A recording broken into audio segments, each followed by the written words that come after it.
Hallo allerseits, heute mit einem ganz kurzen Video. Und zwar bin ich gerade dabei, beziehungsweise so ein bisschen auf der Suche nach Leerlaufproblemen. Also mein Auto hat schon seit einiger Zeit, ja, der Leerlauf ist so ein bisschen unruhig und ich bin nicht wirklich zufrieden damit gewesen, aber die ganze Zeit rumgefahren und habe jetzt hier quasi festgestellt mit einer ja, Dichtigkeitsprüfung. Und zwar hier habe ich Rauch reingeblasen in diesen Ansaugschlauch und habe dabei festgestellt, dass hier rechts und auch links Rauch aussteigt.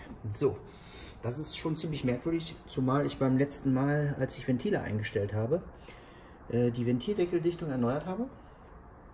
Auch alles wunderbar, soweit dicht, habe ich mir gedacht. Und ja, jetzt habe ich aber festgestellt, scheinbar, dass hier diese Gumminuppels, die Nockenwellen Stirnseiten jeweils da und da abdecken, total locker sind.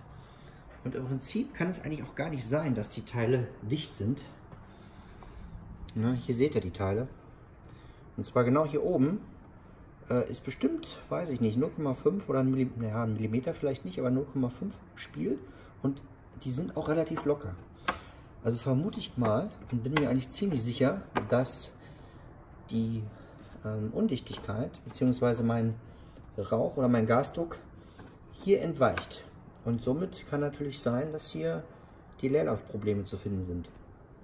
Ja, jetzt habe ich mich dazu entschlossen, hier die Teile mit Koryl einzusetzen, beziehungsweise mit einer Dichtmasse, muss ich mal sehen.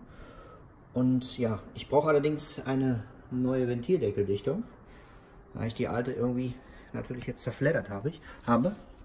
Die hat hier ganz schön geklebt, ja, und die werde ich auf jeden Fall neu machen. Ja, dann schauen wir mal, wie die Sache aussieht, wenn ich meine Ventildeckeldichtung habe.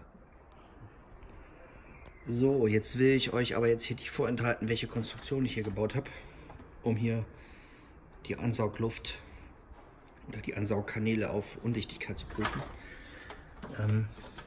Das ist hier nicht meine Erfindung. Ich habe hier die Idee geklaut, aber ich fand sie eigentlich ganz cool. Bis auf die Tatsache, dass derjenige, von dem ich das habe, eine E-Zigarette benutzt hat. Und ich habe mir gedacht, wieso eine E-Zigarette? Das Ding kostet irgendwie 20 Euro, nimmst du einfach ein Zigarillo. So, ich habe jetzt hier den Ventildeckel abgedichtet, links und rechts. Und jetzt schauen wir mal. Es geht ein bisschen schwierig hier mit dem Handy gleichzeitig, aber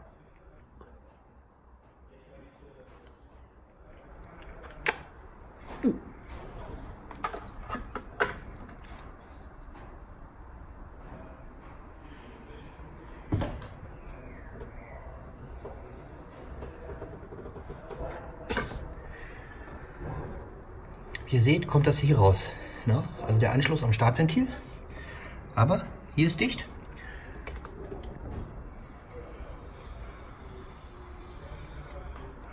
Und hier ist auch dicht. So, das liegt jetzt also hier an dem Anschluss. Der ist nicht mehr ganz in Ordnung. Ja, hier sieht man nochmal meinen Schlauchqualm. Genau, so sieht das Ganze aus. So.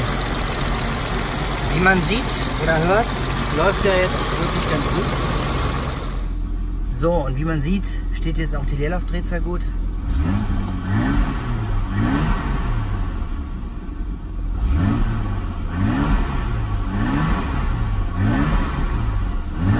Gassannahme ist gut.